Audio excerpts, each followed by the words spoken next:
y si bien Claudio nos presentó, bueno, Fernando Novizardi es mi compañero de trabajo. Eh, Él recibió en la Universidad Nacional de Córdoba y yo en la Universidad Nacional de Villa María.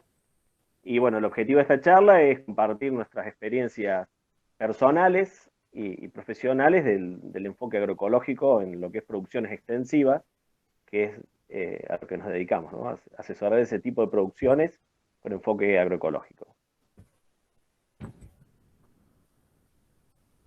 Y bueno, iniciar comentando un poco de dónde venimos, ¿no? Porque si bien ya hace un tiempo que iniciamos el camino de la agroecología, eh, cuando estudiamos, como le ha pasado a la gran mayoría, salimos preparados para el sistema que predomina en la producción argentina y bueno, venimos de ese tipo de agronomía, ¿no?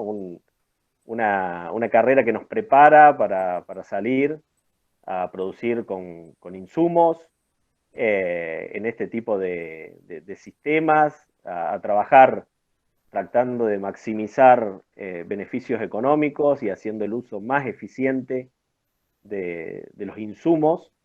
Y bueno, de ese camino y esa trayectoria teníamos, los dos veníamos de ese ambiente, Fernando trabajando en una empresa prestadora de servicios y venta de insumos de síntesis química, y yo trabajando en un campo muy grande haciendo producción. En la próxima filmina se puede aportar algo más.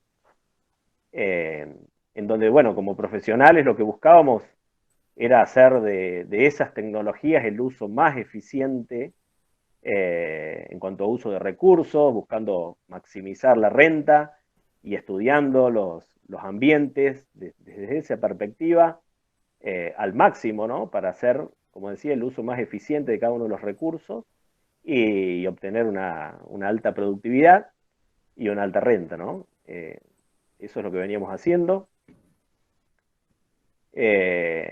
Pero bueno, ¿cuál es el problema con eso, no? ¿Qué empezamos a ver en esos sistemas, no? En donde eh, se presentan un montón de desafíos técnicos y uno como técnico busca resolverlo y es muy divertido y aparece mucha tecnología y aparecen muchos insumos.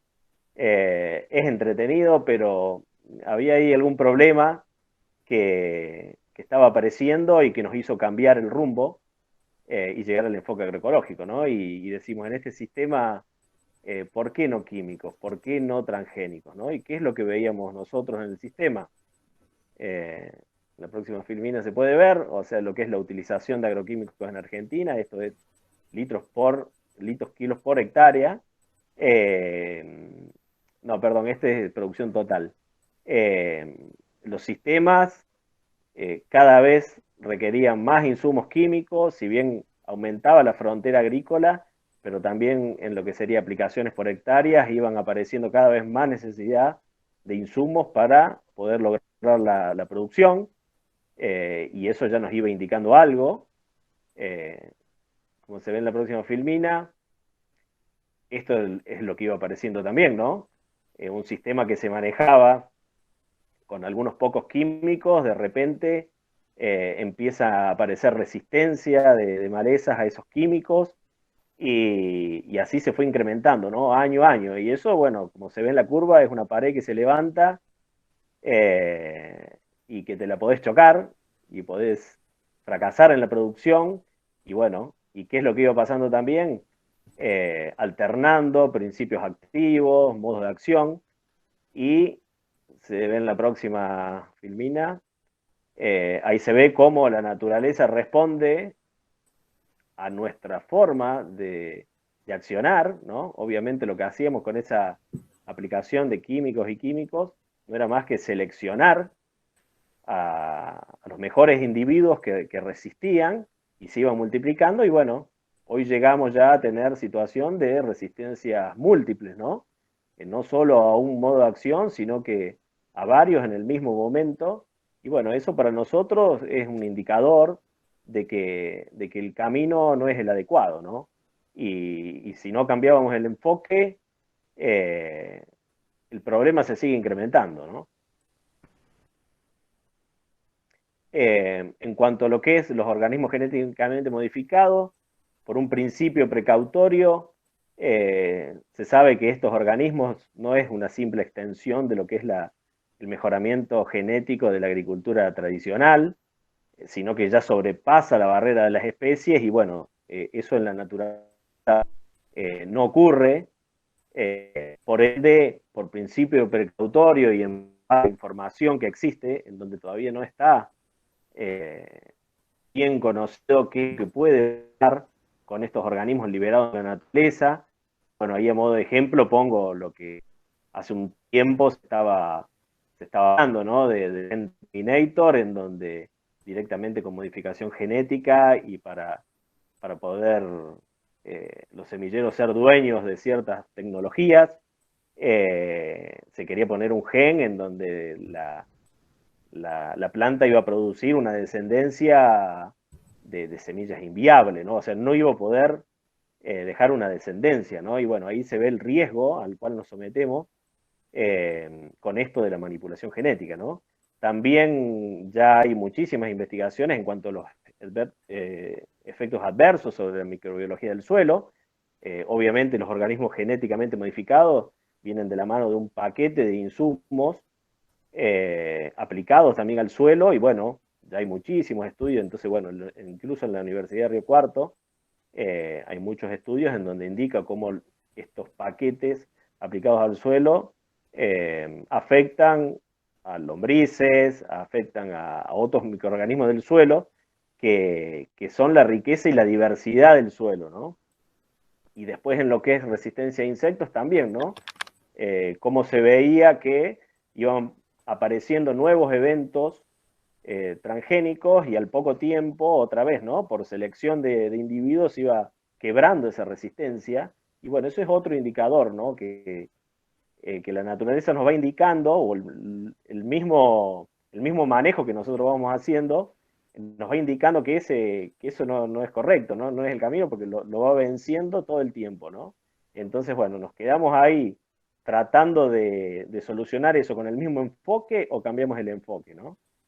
Pero bueno, por ahí se habla que todo esto es necesario, este sistema de producción y de esa forma es necesario porque hay que mitigar el hambre en el mundo, ¿no? Obviamente sabemos que existe y que hay mucho hambre en el mundo, pero no creemos que es por una falta de producción de alimentos, ¿no? Lo que sí sabemos es que desperdiciamos muchísimo alimento, que hay una falla en cuanto a lo que es la distribución, eh, que no está trabajado el tema de la producción de alimentos en la zona donde realmente ocurre el hambre, ¿no? Que por otro lado la generación de alimentos está, la principal fuente de alimentos son pequeños productores, en donde con políticas adecuadas, con mejor acceso a la tierra y a los recursos, esos productores pueden alimentar al mundo tranquilamente. Y bueno, después también está el tema del uso no alimenticio de todo eso que producimos, con el tema de los biocombustibles para transportes y para manufactura, que realmente vienen de unos hábitos de consumo que tenemos que cambiar y algo tan básico y sagrado como el alimento lo estamos usando para cosas que son materiales, ¿no? Que la mayoría de los casos no son tan necesarios. Entonces esto nos llevó a plantearnos, ¿existe una alternativa a este sistema? ¿Es la única forma de producir? Y bueno, y como podrán ver en la siguiente filmina, no hay una, hay muchísimas alternativas. Ahí, bueno, están nombradas algunas, ¿no? Producción orgánica, agricultura sintrópica, agricultura natural, regenerativa, permacultura, biodinámica. Y bueno, nosotros vamos a hacer un poco de foco en lo que es la agroecología, pero si vemos cada una de estos tipos de agricultura, se podría decir, eh, se basan en cosas similares, ¿no? Y cada una tiene en cuenta casi los mismos puntos, ¿no? Que es trabajar con la naturaleza y no en contra de la naturaleza, ¿no? Así que bueno, alternativas existen y cuando descubrimos que existían todas esas alternativas, lo que sigue es buscar capacitaciones, ¿no? Porque, como bien se sabe, las universidades, estos temas recién ahora se están empezando a charlar, agroecología se dan en muy pocas universidades del país, y bueno, no salimos formados, ¿no? para manejar o para buscar una alternativa, ¿no? Y salimos a la calle y en la calle lo que predomina es el sistema actual. Y bueno, entonces, bueno, empezamos a buscar capacitaciones, ¿no? A veces venían de la mano de otros gobiernos, como en este caso en el 2003, 2010. Yo realicé unos cursos que venían de la mano del gobierno italiano. Después aparece, bueno, Jairo Restrepo con la agricultura regenerativa, la Asociación Biodinámica dictando cursos también. Fernando realizó una especialización en agroecología en la Universidad de La Matanza, que fue muy buena. Lamentablemente se discontinuó, pero realmente muy buena calidad. Y bueno, y así fuimos buscando diferentes formas de capacitarnos en alternativas, ¿no? Que fuimos encontrando para poder llevarlas a cabo de manera profesional. Y después, bueno, a medida que íbamos realizando estas capacitaciones también, ¿no? A veces una imagen o una visita vale más que 1000 palabras, ir a ver qué es lo que está pasando de distinto y realmente encontrar que existen lugares también, y bueno, ir a visitar esas experiencias, cada una con su impronta, con su forma de ver las cosas, uno se encuentra con una diversidad que no lo puede creer, y bueno, acá las visitas que fuimos las visitas que hicimos así de establecimientos, está el caso Naturaleza Viva, uno de los campos emblema de lo que es la agroecología, con más de 30 años de producción agroecológica, y bueno, aparece también el módulo extensivo agroecológico del INTA Pergamino, con 16 años de antigüedad, el mate en Adelia María, es algo nuevo, pero muy bueno. La Aurora, también un campo referente ya a nivel internacional, declarado por la FAO de interés. Y el módulo del INTA Barrow también, muy interesante, con trabajo en conjunto con productores para presentar los desafíos que se quieren validar a campo, realmente muy bueno. Y bueno, también los campos del grupo Pampa Orgánica, con el cual trabajo también desde el año 2012, estoy en contacto con ellos, y desde hace 6 años soy el coordinador del grupo, y bueno, un grupo de productores que tienen, también hay campos que hace 30 años que están produciendo de manera agroecológica, ¿no? Eh, bueno, acá retomo un poco la posta.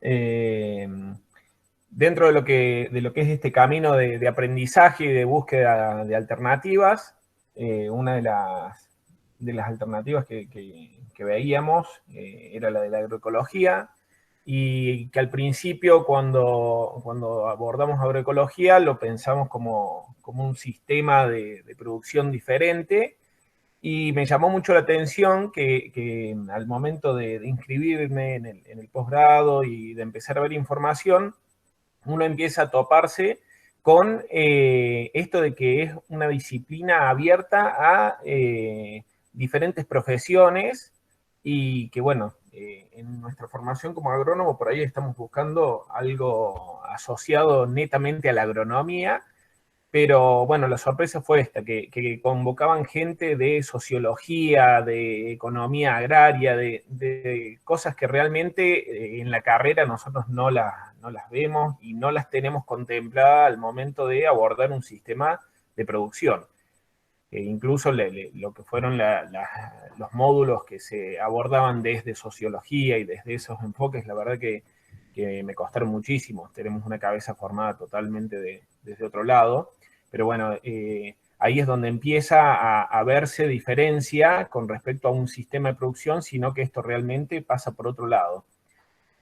Dentro de lo que son conceptos de la parte académica de agroecología, podemos encontrar conceptos como los de Altieri, que son por ahí los que son un poco más, más viejitos, en los cuales empezaba describiéndose como la aplicación de la teoría ecológica a los sistemas de producción, y con el tiempo se va alimentando esos conceptos y enriqueciendo, y por ejemplo lo que son conceptos como el de Santiago Sarandón, que bueno, referente Santiago Sarandón en lo que es la agroecología académica en Argentina, y que tenemos el honor de que hoy sea el presidente de la Sociedad Latinoamericana, de la Sociedad Científica Latinoamericana de Agroecología. donde ya se incluye no solamente la ecología en la producción, sino también tener en cuenta la sociología, la ecología, otro tipo de aristas también que están relacionadas siempre con los sistemas de producción, pero que por ahí no se les presta atención, ¿no?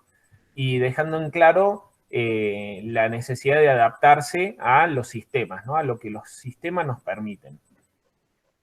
Entonces, cuando hablamos de agroecología, hablamos de que es un enfoque, ¿sí? Es una manera diferente de mirar los sistemas, la agroecología. No hablamos de herramientas agroecológicas en general, porque las herramientas, como bien dice, están asociadas netamente a su uso. Un ejemplo burdo es, por ejemplo, uno puede tomar un martillo y construir una casa o golpear a alguien. En la mayoría de las herramientas pasa exactamente lo mismo. Depende de cómo la use, depende del momento, depende del lugar. Uno puede utilizar herramientas y hacer cosas muy buenas o hacer un desastre. Y por eso es que no debemos centrarnos en que hay herramientas agroecológicas. Las herramientas son herramientas. No consiste en dejar todo natural, también es algo con lo que nos topamos bastante. El comentario de lo sembré, no le apliqué nada y me fue mal. O lo sembré, no hice nada y me fue mal. Sí, en esto no es no hacer nada. Por el contrario, es prepararse para que funcione diferente un sistema, y para lo cual hay muchísimo trabajo, muchísimo estudio y muchísimas experiencias, por lo cual debemos aprender a hacer agroecología también, o aplicar agroecología. No consiste en el no uso de insumos químicos. El hecho de que yo deje de aplicar un insumo químico no necesariamente significa que esté haciendo agroecología. También es importante dejar en claro que el hecho de que la agroecología no prohíba el insumo químico no significa que avala el insumo químico. En esto siempre tenemos una tendencia a polarizar todo, ¿no? El hecho de que no prohíba es porque no es una forma de producir, no hay un reglamento, sino que es una manera de mirar diferente, como dijimos, y en esto de mirar diferente nosotros necesitamos maximizar la biodiversidad y potenciar todo lo que son los servicios ecosistémicos, y la aplicación de químicos va en detrimento de todo esto. Entonces nosotros necesitamos dejar de aplicarlo. No es la premisa, sino que es una cuestión de que es una necesidad. Y tampoco consiste en sustituir químicos por biológicos, que también es algo que se aborda bastante. Es mucho más complejo que eso. Los insumos biológicos nos pueden ayudar, vienen por ahí a acompañar alguna transición, pero no es quedarse solamente en eso, porque vamos a caer simplemente en un cambio de sistema, en un cambio de paquete, de pasar de un paquete químico a un paquete biológico, y no podríamos salir de ahí. Entonces, ¿cuál es el secreto o cuál es la cuestión con todo esto? Es el diseño y el manejo. Necesitamos diseñar diferente y manejar diferente los sistemas. Y bueno, justamente para tener sistemas socialmente aceptables, económicamente viables y ambientalmente sostenibles, teniendo en cuenta todas las aristas. Entonces, bueno, dentro de los niveles de conversión, vemos que tenemos dividido hacia grandes rasgos en 3 niveles. El primero es lo de aumentar la eficiencia de los insumos, ser puntillosos con todo lo que es precisión y demás, que es un poco lo que contaba Germán en lo que veníamos trabajando dentro de la agricultura convencional, que consiste en eso, en ser precavidos, si se quiere, o ser eficientes, pero que en realidad estamos siempre dentro del mismo sistema. Después se plantea un segundo nivel de conversión, que es esto de la sustitución. Dejo de utilizar ciertos insumos y paso a utilizar ciertas prácticas u otro tipo de insumos, ¿sí?, en alternativas, que es un poco lo que se viene planteando hoy mayormente de la mano de la sustitución por biológicos, o de lo que es, por ejemplo, cultivos de cobertura que me permitan reducir aplicaciones, pero tampoco termino de salir del sistema. Y es otra cosa que nos pasa bastante, nos llaman de decir, bueno, pude reducir las aplicaciones hasta acá, pero después de acá no puedo salir. ¿Y qué es lo que faltaría ahí? Sería avanzar al nivel 3, que es realmente rediseñar los agroecosistemas para que funcionen diferente. Yo si sigo aplicando el mismo diseño, pero lo quiero manejar diferente, el resultado va a ser siempre el mismo, ¿no? Entonces necesito que el campo esté diseñado de una manera diferente. Entonces, cuando planteamos ahí cómo sería la diferencia entre una sustitución de insumos versus un enfoque agroecológico, la sustitución de insumos en general hace foco en los síntomas. Una plaga, una enfermedad, termina siendo un síntoma, mientras que el enfoque agroecológico plantea analizar la causa. ¿Qué es lo que está fallando en mi diseño o en mi planteo? Por lo cual aparece esa plaga o esa enfermedad o lo que sea el punto ahí a tener en cuenta. La sustitución de insumo en general está asociada a revisar los factores limitantes. Siempre veo qué es lo que me falta de agregar para obtener los resultados, mientras que en agroecología nos centramos en los procesos, en cómo debo yo manejarlo o diseñarlo para que se den los procesos necesarios para que no me haga falta agregar esos insumos. En general, en lo convencional venimos trabajando mucho con insumos externos, mientras que tratamos de, en la agroecología, potenciar las interacciones y las sinergias. En el convencional venimos de maximizar los lotes, mientras que en agroecología hablamos de estabilizar sistemas o de optimizar los lotes. No buscamos los máximos, buscamos los óptimos. Cambiamos monocultura por diversificación, que esto va a aportar no solo a una estabilidad sino también económica, sino también una resiliencia frente a las adversidades. Y en general, en lo convencional, apuntamos a un producto que termina siendo definido sobre todo por una cuestión económica, mientras que en agroecología tratamos de abordar múltiples productos y funciones, ¿no? Entonces, llevándolo a la práctica, ¿cómo es un cambio de enfoque? Acá vemos simplemente, es una cuestión ilustrativa, en estos casos, por ejemplo, son liberación de enemigos naturales para control de plagas en un cultivo. En la de arriba lo están haciendo a mano, liberando ácaros en un sistema ahí para control, y en los otros es una liberación aérea, ya sea por una persona o por drones, que es también algo que la agricultura convencional viene empujando, toda esta implementación de tecnologías. Pero ¿cuál es el problema o qué es lo que vemos? Que yo puedo liberar los enemigos naturales criados en otro lugar y los libero en mi sistema y probablemente obtenga el control. Pero ¿qué pasa? Yo no tengo un espacio para que esos enemigos naturales en realidad vivan. Entonces pasa a ser un nuevo insumo la compra de mis benéficos para liberarlos cuando sea necesario. Entonces termina siendo la misma lógica que manejamos hoy, mientras que lo ideal sería establecer, por ejemplo, corredores biológicos o sitios en mi sistema donde yo pueda tener esa biodiversidad que me va a apoyar en las producciones, ¿no? Entonces, dentro de lo que es implementación de diseños, hay muchísimas herramientas que propone la agroecología, como puede ser cultivo en franjas, corredores biológicos, o parches donde pueda establecerse la biodiversidad. Y en la filmina de abajo a la derecha uno puede observar, esa es una imagen aérea del campo naturaleza viva. Y eso es lo que nos gusta remarcar mucho, que un campo agroecológico realmente se ve diferente de un campo convencional. No solamente se maneja diferente, sino que se tiene que ver distinto, porque está diseñado de otra forma para que funcione diferente. Y que incluso uno ahí en la imagen puede ver lo que es alrededor los campos convencionales y el cuadro cómo tiene un diseño de barreras forestales, de corredores biológicos, de una diversidad en los planteos de siembras y, bueno, diferentes herramientas que me van a ayudar a estabilizar. Entonces, dentro de lo que es diseño, hablamos de 3 niveles del diseño que propone la agroecología. El nivel parcela, el nivel establecimiento y el nivel paisaje, ¿no? Siempre en búsqueda de la eficiencia, no solo de un factor, sino de todo el conjunto.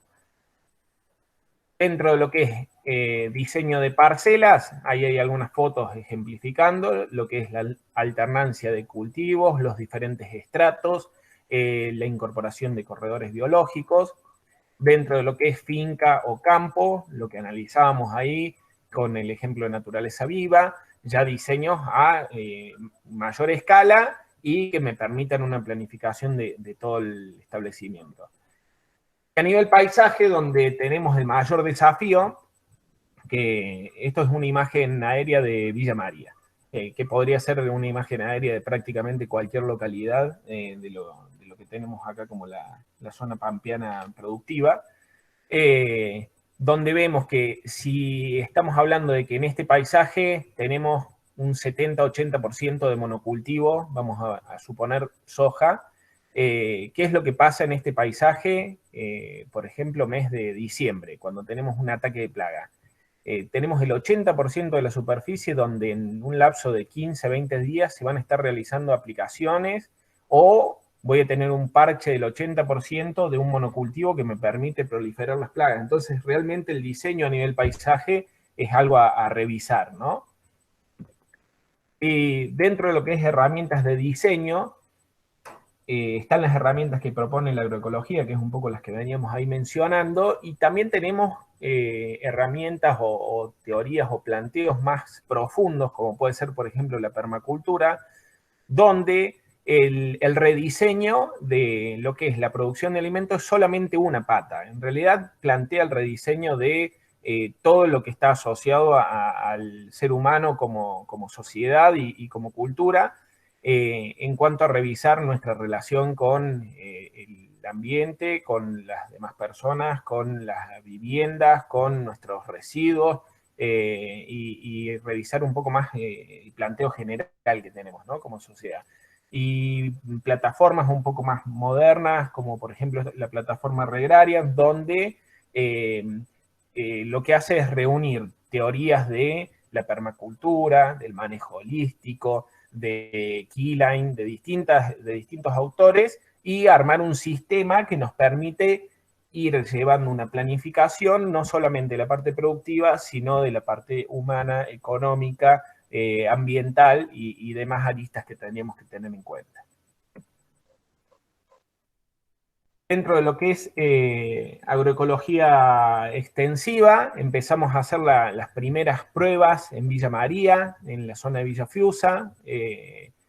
Allí se formó la red de productores agroecológicos, donde compartíamos experiencias.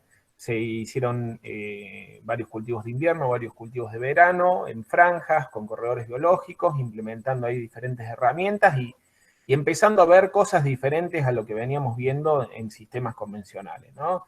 Las respuestas de los lotes, de la vegetación espontánea, cómo empieza a cambiar su comportamiento cuando dejamos de trabajar de manera convencional. Apoyando ahí mucho trabajo en equipo, mucha discusión desde distintos puntos de vista, preparaciones de bioinsumos que ayudaban y apoyaban esos sistemas de producción. Y bueno, a raíz de todo esto, ¿no?, que veníamos haciendo, cada vez que contábamos lo que veníamos haciendo en el campo o pasaba alguien y veía, surgía la consulta de cómo podían hacer en su campo para abordar este tipo de cuestiones. Entonces ahí es donde decidimos formar la consultora, Ubuntu, para poder ayudar o acompañar a productores que estén en la búsqueda de transicionar. Que muchas veces, cuando uno se pone a hablar con productores convencionales, no es que necesariamente están contentos con lo que están haciendo o que compartan lo que se está haciendo en los campos, pero tampoco se conocen muchas alternativas, o al menos no se conocían y de a poco van surgiendo cada vez más, ¿no? Entonces está por ahí la búsqueda y bueno, y no tenemos los profesionales en la calle formados para acompañar este tipo de sistemas. Con lo cual, bueno, ahí tenemos todo un desafío y lo tienen las universidades también en generar todo esto. Y poder, bueno, dar charlas, compartir la experiencia como en este caso, y generar y validar información local, ya que de toda esta teoría que uno aprende y que uno ve y sistemas por todo el mundo y demás, después tenemos que ver cómo nos adaptamos, ya que hay que tener en cuenta que no tomamos las herramientas tal cual como las vemos, cómo se aplica eso en otras situaciones, ¿no?, en otros ambientes. Las primeras experiencias, Germán, ¿querés ahí No, continúo yo un rato más. Todavía. Dentro de las primeras experiencias como Ubuntu, como asesoría, nos tocó zona núcleo, la zona de Leones, donde en los primeros trabajos nos sorprendíamos, nosotros también, de, por ejemplo, sistemas que venían en convencionales y empezábamos a hacer las pruebas de dejar módulos para observar diferencias y veíamos respuestas en rendimientos al simple hecho de dejar de aplicar productos químicos, donde la conclusión o lo que podíamos observar era que venimos con un nivel de intoxicación del suelo altísimo y que cuando uno afloja todo el paquete que le viene aplicando, realmente el suelo tiene una vocación de recuperar la productividad y de poder expresarse nuevamente, ¿no? También veíamos algunas respuestas a lo que eran los abonos orgánicos, en contra de lo que son los sistemas químicos de fertilización que se utilizan y demás. Y bueno, de ahí empezamos a avanzar ya en lo que eran planteos agrícolas, empezando a implementar lo que es diseño, ¿no? Y acá vemos algunas fotos de, empezamos a implementar lo que eran cultivos en franja, lo que eran corredores biológicos. Los corredores biológicos, inicialmente probábamos dejarlos con la vegetación espontánea. Lo que observamos es que veníamos con tal selección en los lotes convencionales que la vegetación espontánea pasa a ser poca y de muy poca diversidad, con lo cual en algunos casos implantamos, como se ve ahí abajo, una alfalfa, tratando de obtener corredores con la mayor floración, la mayor presencia de floración durante el año, y bueno, acompañando las producciones también de bioinsumos ahí que permitan apoyar un poco los cultivos. Lo que veíamos cuando iniciamos todo esto, que los planteos agrícolas, sobre todo, que se venían manejando en agricultura tanto orgánica como en agroecología, se habían quedado o se habían apoyado mucho en lo que era la agricultura antes de la siembra directa, con mucho movimiento de suelo y mucha maquinaria, mucha intervención en los lotes.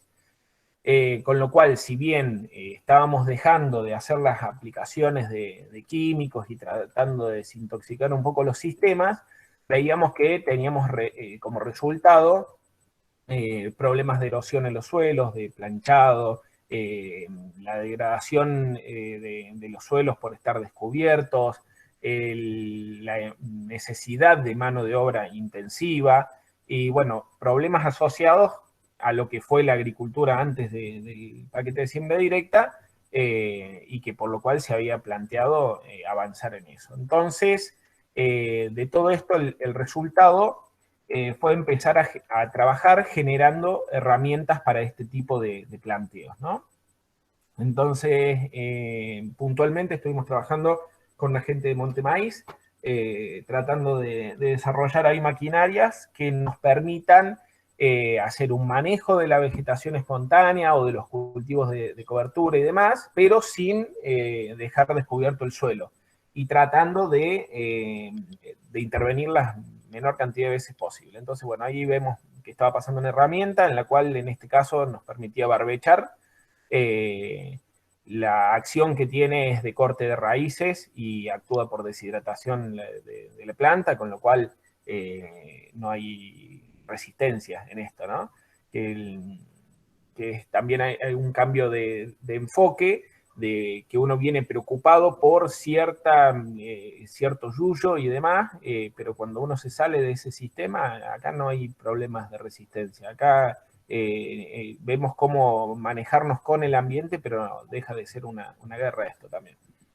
Entonces, bueno, vemos estas herramientas. Dentro de las ofertas de herramientas hay diferentes tipos. Está lo que decíamos, esta de Montemaíz, de la gente de Fragar. La otra que está arriba a la derecha es la desarrollaron en Oncativo, que también permite barbechar. La de abajo a la derecha es casera de un productor que lo vi que andaba por aquí por la charla de la zona de Recife.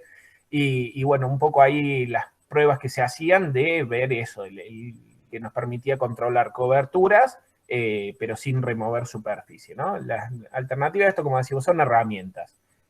Pueden ayudar y hay diferentes opciones. Estas son algunas imágenes de lo que es el módulo de Marco Juárez, donde vienen avanzando en lo que es la utilización de cultivos de cobertura y de este tipo de herramientas como para poder lograr planteos agrícolas sin intervención de químicos, principalmente herbicidas en este caso, y pudiendo mantener en la mejor condición posible lo que es el suelo. Algunas herramientas que nos sirven para esto son, por ejemplo, los rolos, que nos permiten interrumpir el ciclo de cultivos de cobertura, o barbechar, como veíamos antes también en el caso de las otras herramientas.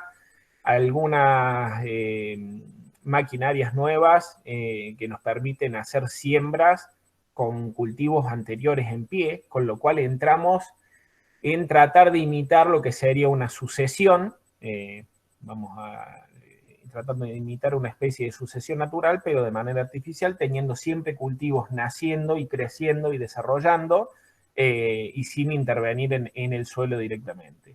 Y bueno, y las sembradoras con todas las adaptaciones para poder trabajar en estos sistemas, ¿no? Otra pata que venimos trabajando, además de todo lo que es la agricultura, son los planteos ganaderos.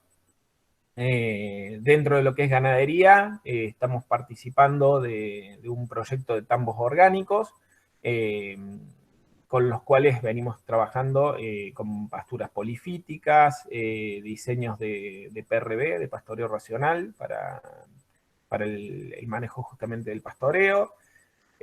Algunos sistemas también de cría, con lo que es pasturas polifíticas principalmente, y después en lo que son zonas donde se trabaja más con lo que es pasturas naturales, sistemas de cría principalmente, en otros lugares, encarados más desde el lado del manejo holístico, por las superficies y por el tipo de establecimientos donde se adapta perfectamente y permite pasar de sistemas donde estaban con un suelo estanco o en casos de sobrepastoreo y demás en procesos de degradación a encarar procesos de regeneración de suelo. En esto la ganadería, tanto el PRB como manejo holístico y demás, lo tiene bastante más resuelto y estudiado que lo que es la agricultura, y lo vamos a ver un poco más adelante también. Bueno, esto es un poco un resumen de lo que estamos haciendo, hoy acompañando 12 sistemas de producción, con 1.500 hectáreas agrícolas, 1.200 hectáreas ganaderas. Eso que comentó Fernando también, somos parte del proyecto de tambos orgánicos de Nestlé. Ese proyecto ya tiene unos 15 tambos en funcionamiento, nosotros estamos sobre 5 en nuestra zona.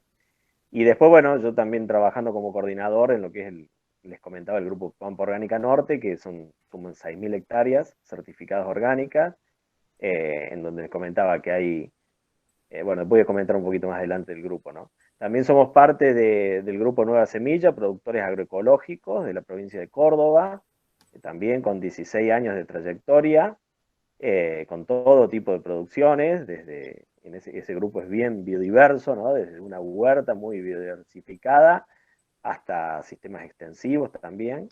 Y bueno, y tenemos también la suerte de poder formar parte de la Cátedra de Ecología junto a Claudio Sarmiento en la Universidad Nacional de Villa María, en donde también se nos pidió que no solo demos la ecología básica, eh, sino que también acerquemos a los alumnos hacia lo que es la agroecología y concretamente viendo casos más prácticos, ¿no? Y bueno, el grupo Pampa Orgánica, hoy son nueve productores, como les decía, orgánicos certificados, generados en el año 2004 por el MAPO, que es el Movimiento Argentino de la Producción Orgánica, en conjunto con el programa Cambio Rural de INTA. Y bueno, desde ese entonces viene trabajando bajo la normativa orgánica, campos desde 150 hasta 4.000 hectáreas, como para que se entienda un poco las dimensiones. Y en ellos hay campos que están iniciando la transición en este momento hasta campos con 25, 30 años de experiencia en este tipo de manejo, ¿no? A su vez el grupo también es un grupo abierto a que ingresen nuevos productores, abierto en cuanto a su conocimiento y compartir todas las experiencias que se van generando. Y estamos muy bien vinculados con lo que es el INTA. Estamos trabajando específicamente también en lo que es desarrollo de semillas de soja no transgénica y maíces también no transgénicos, ya que eso es uno de los requisitos que necesitamos en este tipo de producciones. Y también en cuanto a lo que es valor agregado, se está trabajando con el INTA y con el INTI, ¿no? Y bueno, ahí comento un poco el tema de Biolef, que es una iniciativa relativamente nueva, en donde lo que se está buscando con eso es hacer un mejoramiento participativo de las semillas, en donde el productor, en conjunto con universidades, con INTA, participa activamente de lo que es el desarrollo de las semillas, ¿no? Algo que es lo que venía haciendo la agricultura y el ser humano desde hace muchísimos años, y que no debe perderse, ¿no? Creemos que tiene que estar de nuevo fuertemente en manos de los productores, con el apoyo de las universidades y de INTA, pero la validación local del desarrollo de esa semilla creemos que es muy importante, ¿no? Por eso esta iniciativa de Biolef está en funcionamiento, ¿no? También el grupo tiene vínculo con universidades. Bueno, la Universidad de Río Cuarto participa activamente en lo que son muestreos de los campos y estudios que van haciendo, en donde ven las diferencias de un manejo agroecológico u orgánico versus uno convencional. La verdad que hay estudios muy buenos de diferentes equipos de la Universidad de Río Cuarto, y bueno, con ellos estamos también conectados, ¿no?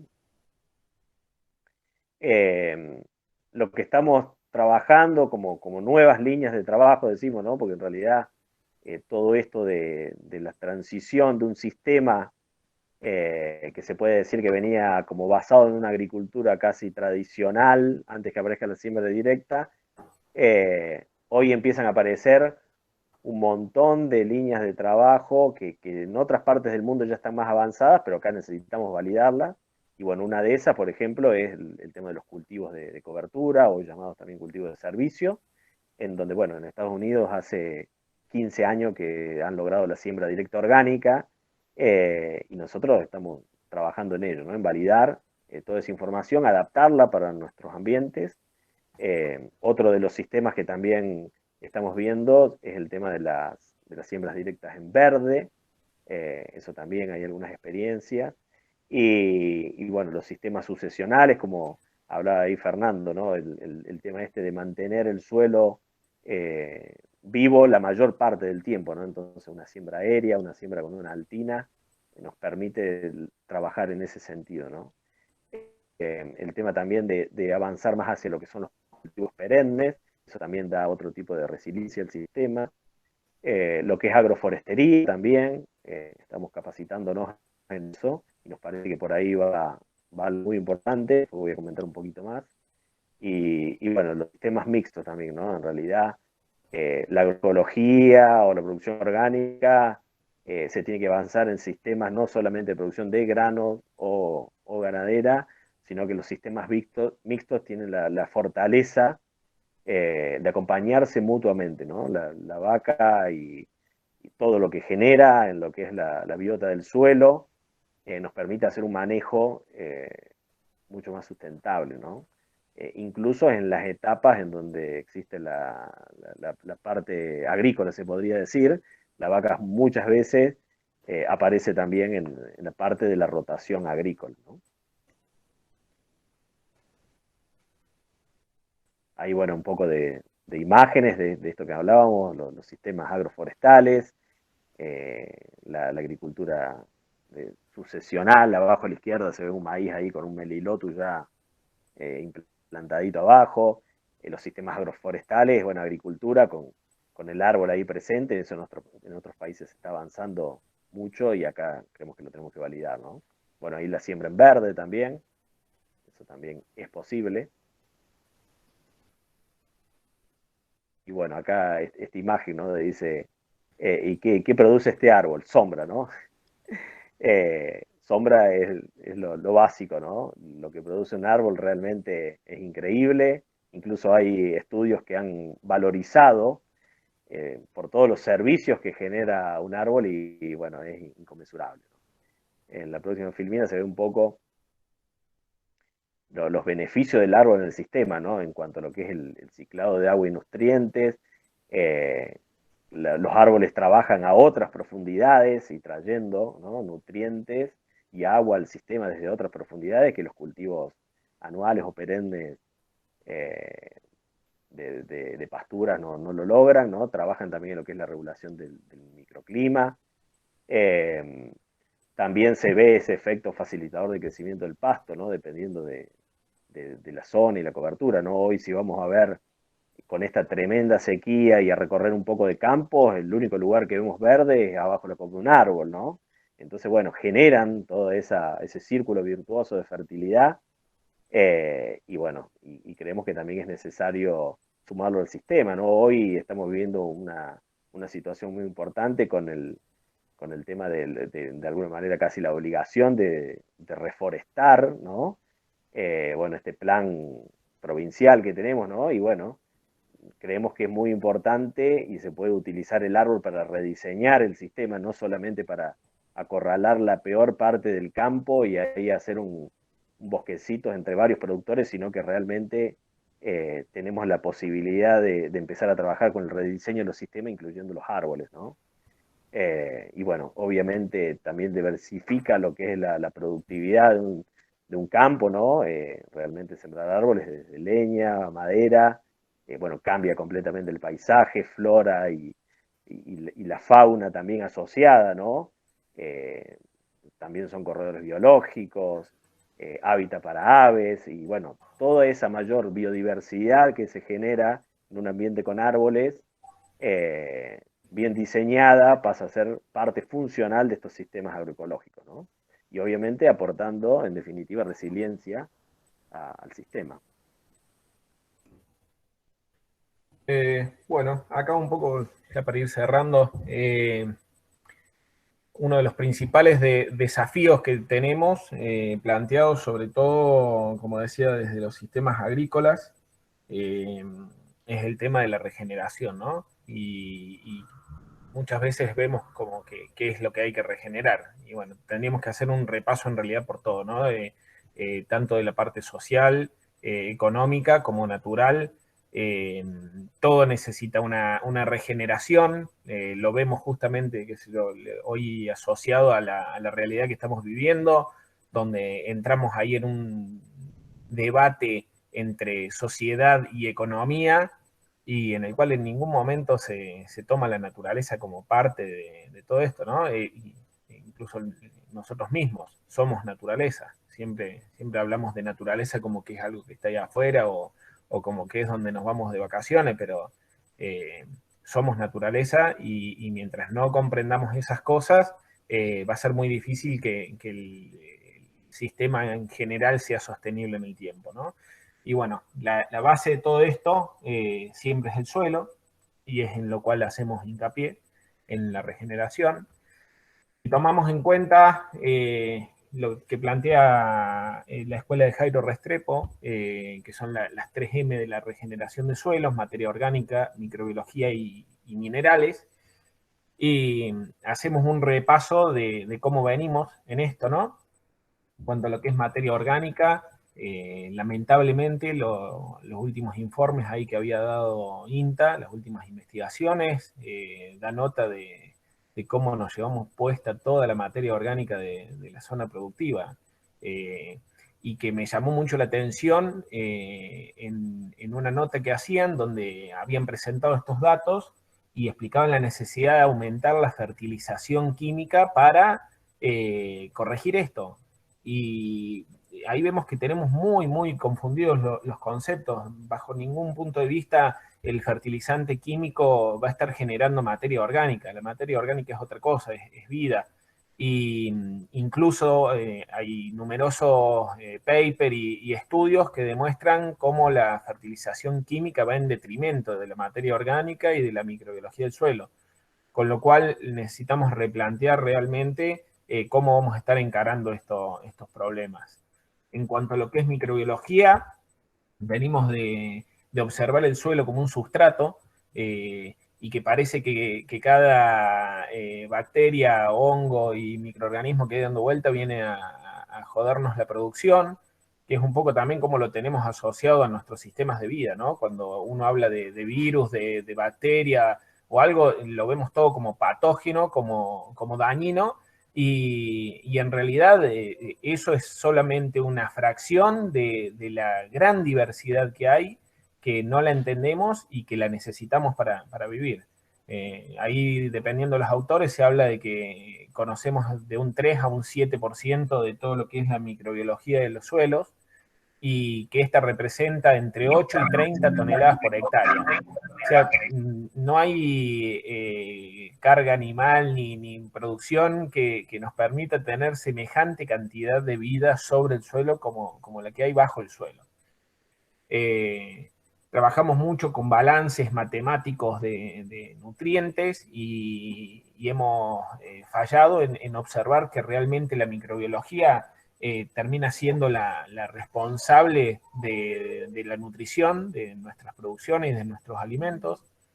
Las asociaciones microbiológicas que se dan, que prácticamente no las entendemos y que no necesariamente todo es aplicar microorganismos, sino muchas veces es generar condiciones para que se den esas asociaciones, como por ejemplo lo que es micorrizas. Y bueno, la teoría de la especificidad versus la diversidad, donde muchas veces caemos en comprar el microorganismo aislado, importado, específico, que tiene el mayor desempeño y demás, pero nos perdemos en realidad de un montón de cosas que no conocemos y de la posibilidad de que maximizando la diversidad vamos a tener iguales o mejores servicios que ese super microorganismo aislado, y además vamos a tener el beneficio y la resiliencia ante cambios de condiciones, cambios de cultivos, cambios de temperatura, de humedad y demás. Siempre va a haber alguien ahí trabajando, ¿no? Que bueno, ahí cito el trabajo espectacular que ha hecho la gente de la Universidad de Río Cuarto con la Fundación Biodiversidad. Les recomiendo, para quien no haya tenido el gusto de verlo, el documental El ecosistema invisible, que está disponible ahí en internet y en las redes, donde realmente da un pequeño pantallazo de todo lo que hay bajo el suelo y que no conocemos, ¿no? Dentro de lo que es la última de las 3M, que es la fracción mineral, simplemente citar acá unos datos de Walter Penge, en los cuales se expresa que entre el 70 y el 2015, solamente teniendo en cuenta el cultivo de soja, exportamos aproximadamente 60 millones de toneladas de nutrientes.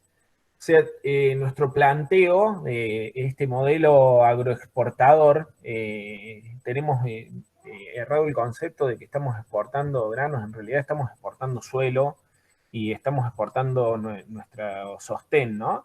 Entonces es una mirada muy, muy cortoplacista, con lo cual se ven los efectos, y esto de que estamos siempre dentro de los sistemas convencionales esperando a ver a qué nuevo nutriente tenemos respuesta en rendimiento, cuando realmente no estamos observando que eso es un síntoma y no el problema de fondo. El tema de bloqueos de sitios de absorción de los nutrientes, dado tanto por las aplicaciones de químicos como por las aplicaciones de fertilizantes de manera desbalanceadas o de maneras que no es lo que necesita la planta o no es la forma en que lo toma la planta. Y la mirada de los microelementos, que medimos de vista lo que se plantea en la teoría de la trofobiosis de Chabuzot, que en realidad los microelementos son cofactores de proceso enzimático que no solamente van a aportar al rendimiento. El rendimiento es una consecuencia. En realidad nos aporta a todo lo que es el metabolismo de la planta, y esto nos va a permitir trabajar de manera diferente con lo que es plagas, enfermedades, adaptaciones a los sistemas, y bueno, ahí tenemos también mucho para trabajar. Entonces, bueno, en esto del cambio de enfoque, hay un poco una comparación de lo que vemos normalmente como un sustrato, como un cascote o como les guste llamar, este pedazo de suelo, en realidad tenemos que empezar a ver que es un ecosistema eso. Y en ese ecosistema hay fauna, hay hongos, hay bacterias, hay todo tipo de microorganismos que no conocemos, pero el hecho de que no los conozcamos no significa que no los necesitemos y que no sean útiles. ¿Sí? Y bueno, ahí cito una frase de Ana Primavesi, que ella habla de que no hay suelos ricos o pobres, hay tierra viva o muerta. Ana Primavesi falleció este año, considerada la madre de la agroecología. Excelente para leerlo, ¿no? Y bueno, entonces todo esto, para redondear, ¿qué requiere? Lo que requiere es una transición agropecuaria, no es una transición más compleja, en la cual vamos a avanzar dentro de lo que nos compete como agrónomos en el rediseño de los agroecosistemas para que funcionen diferente, justamente para esto, para obtener o potenciar los servicios ecológicos que necesitamos para estar en equilibrio con el entorno. Regenerar los suelos para volver a tener los sistemas vivos en pleno auge, como fueron en algún momento, o incluso mejorar esa situación, potenciando la biocenosis, y lograr que el campo vuelva a ser fuente de vida, que durante mucho tiempo fue planteado como un lugar de guerra contra la naturaleza. Bueno, hay una frase de Foucault que dice: la alimentación es vida y la vida no debe separarse de la naturaleza. Y que al final, cuando uno empieza a ver todo esto, termina siendo más lógico que cualquier otro planteo que podemos aprender incluso en la universidad.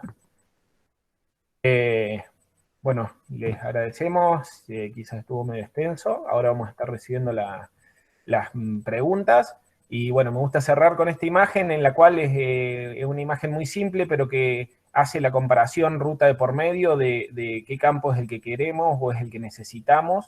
De un lado, un campo extensivo que se peló y que probablemente trabaja con una rotación bajísima y en la cual prácticamente no se observa gente, versus un campo biodiverso que genera mucho alimento, que genera el alimento principalmente.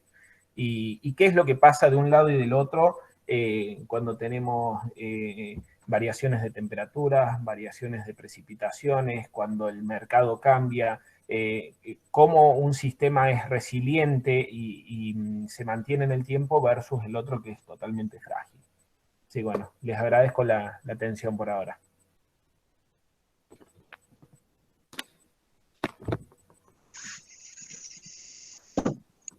Muchísimas gracias, Fer y Germán.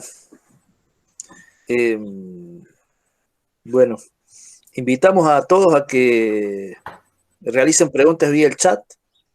Como decíamos al inicio de esta conferencia, las vamos a tratar de ordenar un poco y de que los disertantes las vayan abordando. En general, en estas conferencias los chats se suelen llenar de comentarios que están buenos, sí, por supuesto, pero en general el comentario da poco lugar a la pregunta, ¿sí? Que se desperdicia un poco la posibilidad de intercambiar con el palerista. No obstante, los moderadores solemos transformar los comentarios en preguntas también.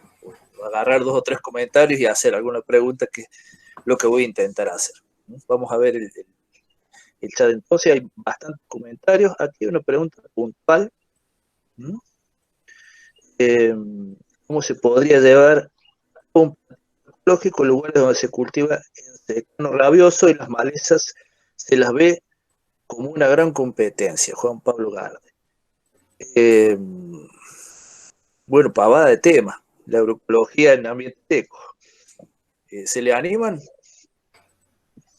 Sí, ¿querés meterle, Germán? ¿Querés que comente? No, bueno, yo lo que tengo para aportar con respecto a eso, o sea, el enfoque agroecológico, de alguna manera, como dice Jairo, es más fácil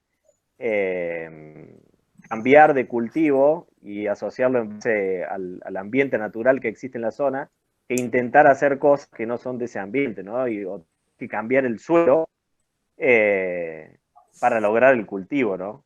Entonces yo creo que ahí, bueno, de alguna manera lo que hay que hacer bastante foco es en qué le estamos pidiendo a ese ambiente agroecológico, ¿no? Si es factible lograr esos cultivos o nos hicieron ver en base a un sistema sustentado en muchos insumos que podíamos también hacer ese cultivo, pero que agroecológicamente la zona no da. Entonces hay que como sincerarse a ver si el ambiente te puede producir lo que vos estás queriendo hacer, ¿no?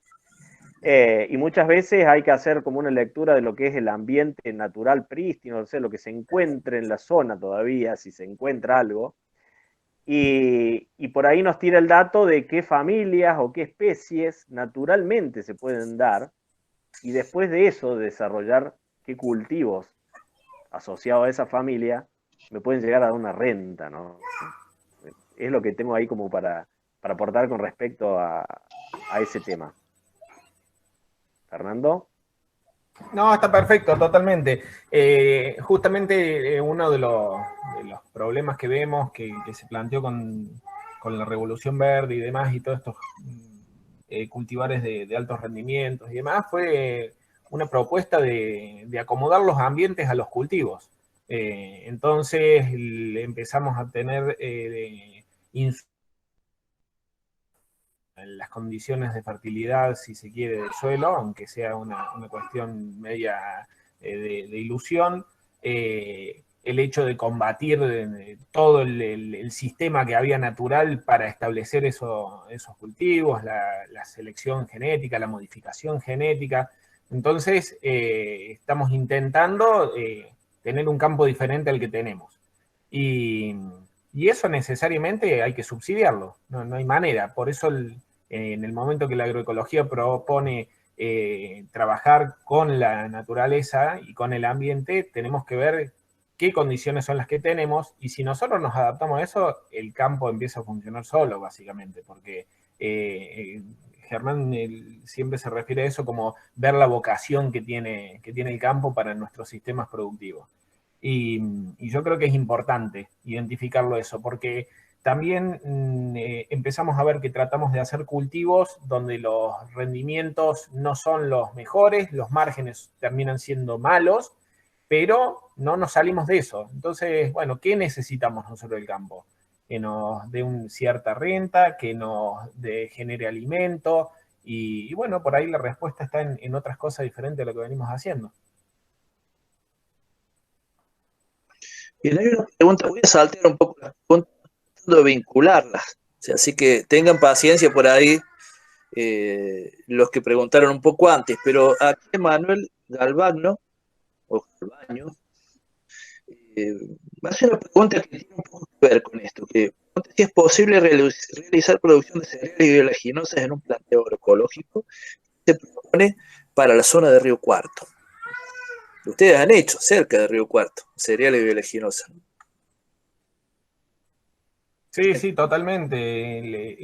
El tema es ver que en general, voy a hablar en general, ¿no? La zona de Río Cuarto es amplia y diversa, pero tirando así como algo bastante puntual, la zona en general fue mixta, históricamente, fue más mixta que agrícola.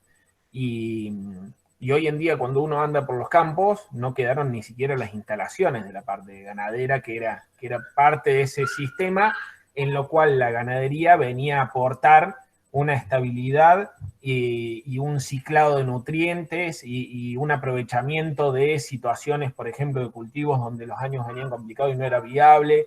Entonces, eran diferentes los planteos y hoy se quedó solo con una agricultura. Si nos vamos a quedar solo con agricultura de cereales y oleaginosa y puntualmente de maíz y soja, por ejemplo, si queremos hacer solo maíz y soja, hablando de agroecología, desde un punto de vista teórico es imposible hablar solo de eso, ¿no? De vuelta a lo que hablábamos recién. Hay que adaptarse a lo que el ambiente nos permite. ¿Podemos hacer esos cultivos? Sí, pero en medio de otras cosas.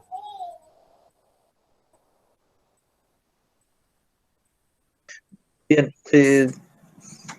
Me parece importante, está fuera de las preguntas, pero está dentro también, tiene que ver. Me parece que si pueden comentar los rendimientos que han obtenido Germán en el campo de Enrico con los maíces, Fer, Germán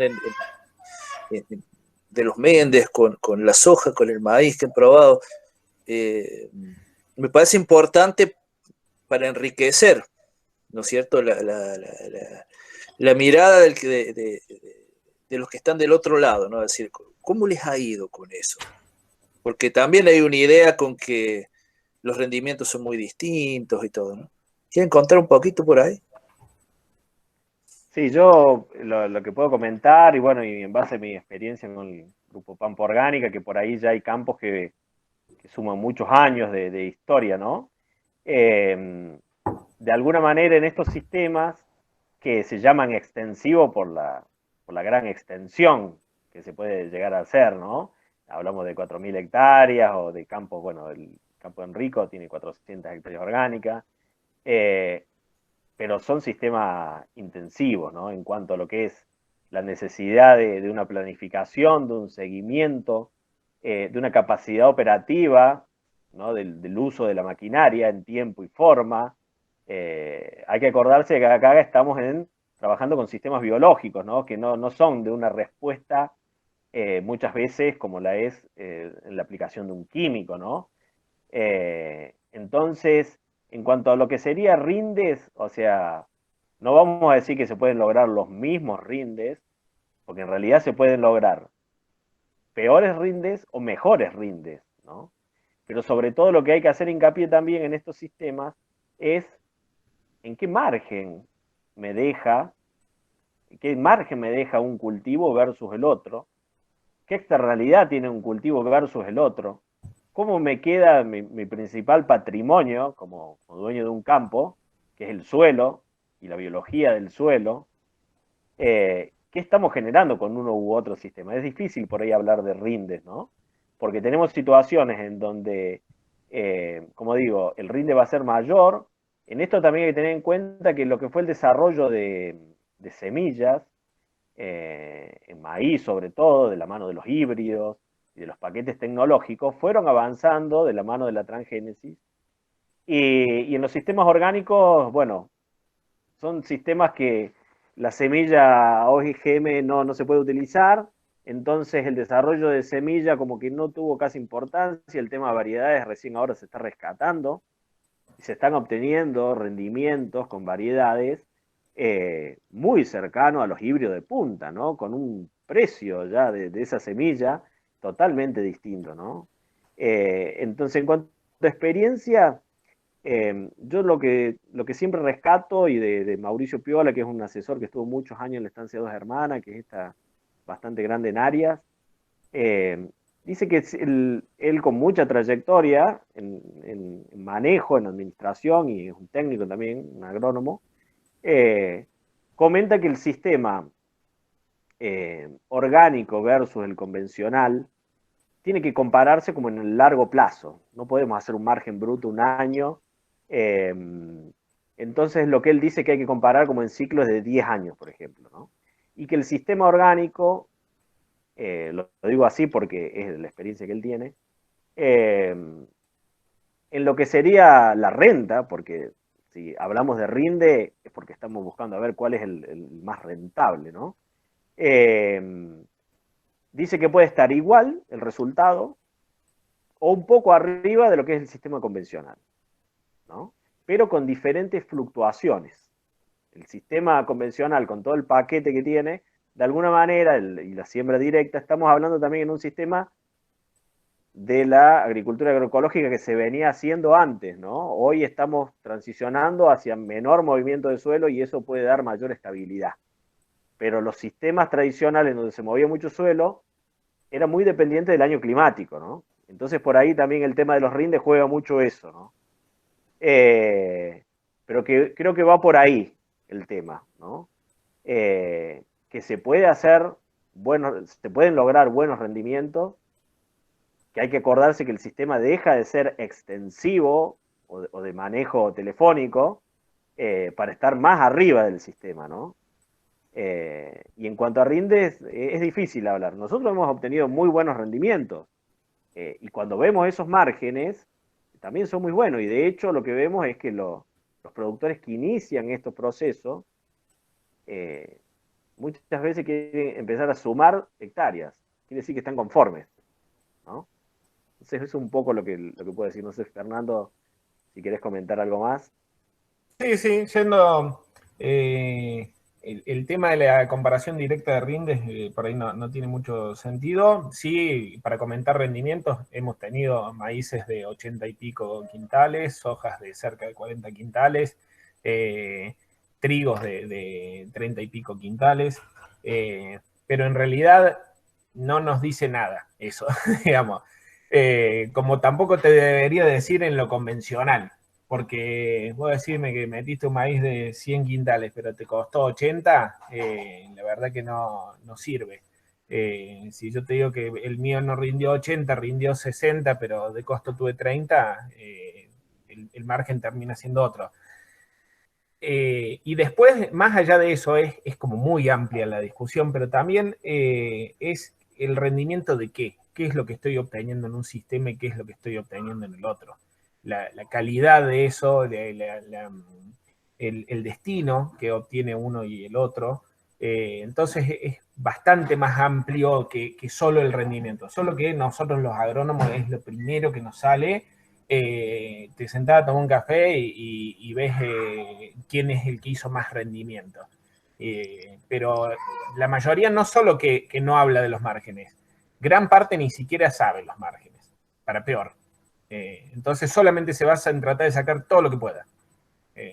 Así que bueno, hay que empezar a verlos un poco más amplio también a los sistemas.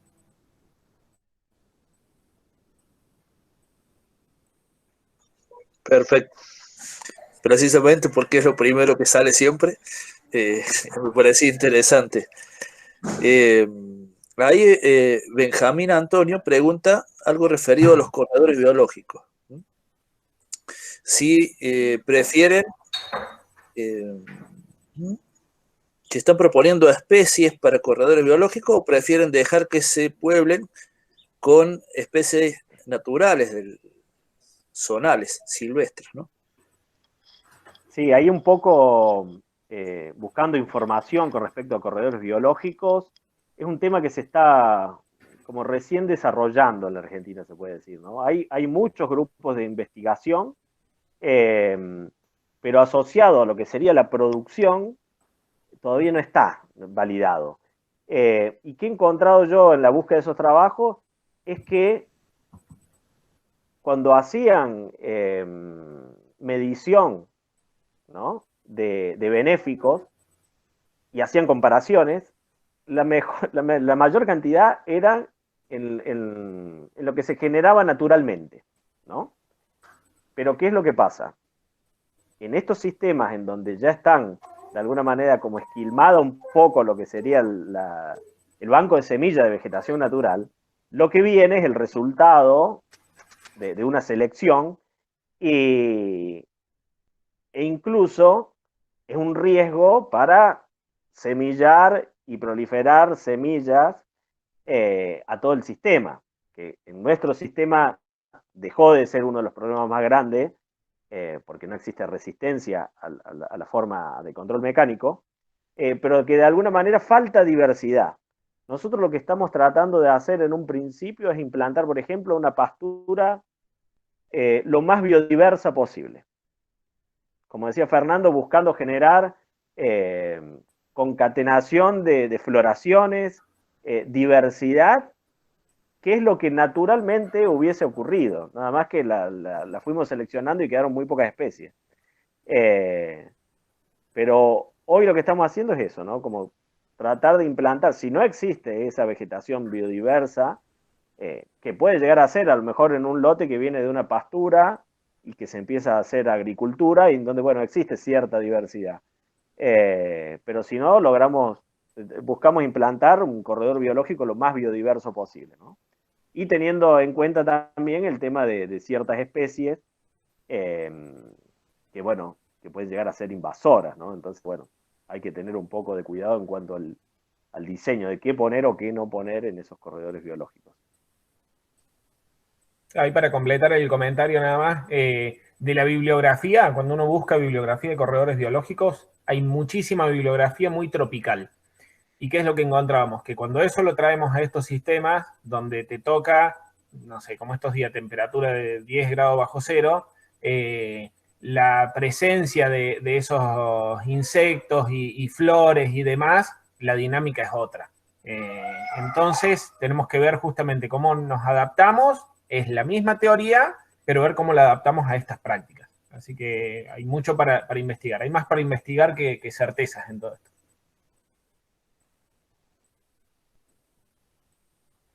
Bien.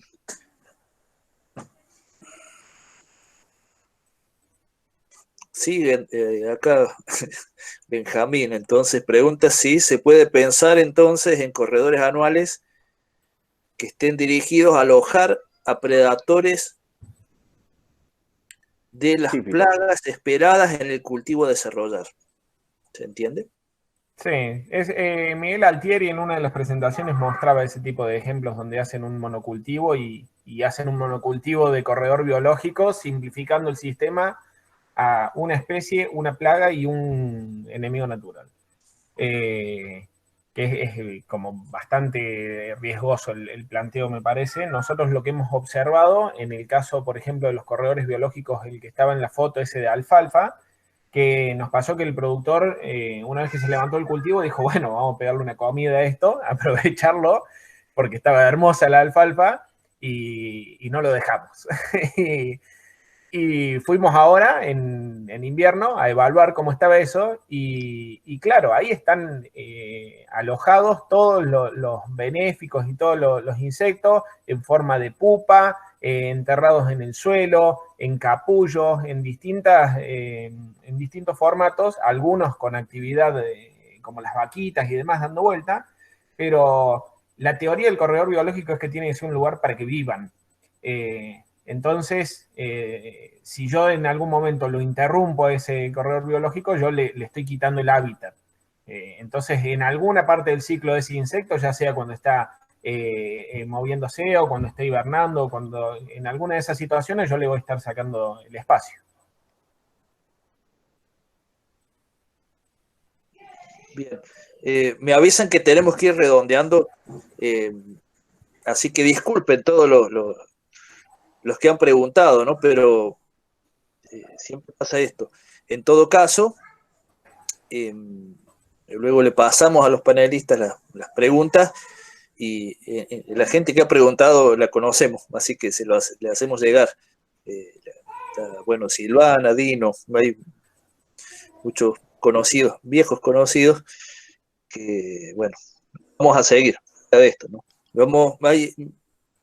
Yo si tuviera que elegir una pregunta entre todas las que hay, elegiría la de Karina Compagnuzzi, que viene vinculada con lo que se viene hablando, que me parece que puede servir incluso para darle un cierre a esta conferencia, que pregunta cuántos años tarda en convertirse un campo agrícola ganadero convencional en agroecológico, para verlo en equilibrio, desde su experiencia, ¿no?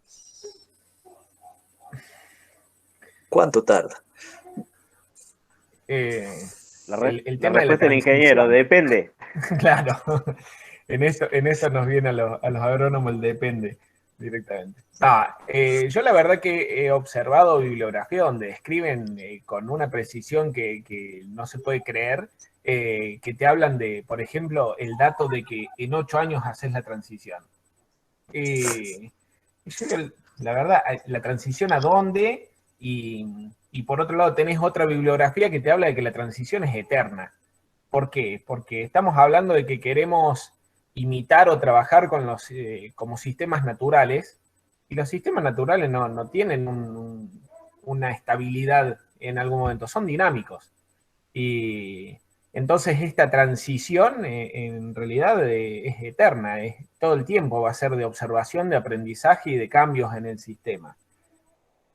El hecho de poder nombrarse agroecológico, desde mi punto de vista, no hay un límite de decir, a ver, ahora es agroecológico, porque no hay una lista a tipear de qué es lo que tendría que estar pasando en ese campo para que sea agroecológico. Nosotros lo que observamos sí es la manera de pensar. Si yo tengo un norte definido que es respetar los principios que plantea la agroecología, maximizando biodiversidad, sinergia, estabilidad y demás, y voy trabajando para ese sistema, yo diría que es agroecológico el campo. Ahora, si me quedo simplemente en lo que decíamos, no estoy aplicando químicos, bien, pero tu suelo se está degenerando, no estás teniendo estabilidad, estás con problemas de erosión o diferentes problemas, por más que no estés haciendo esa aplicación, yo diría que no está teniendo un enfoque agroecológico, que es esto de esa visión holística y sistémica. Entonces yo creo que el cambio va por ahí. No sé si termina de quedar claro. Germán, ¿complementar? ¿O... Lo dijo todo.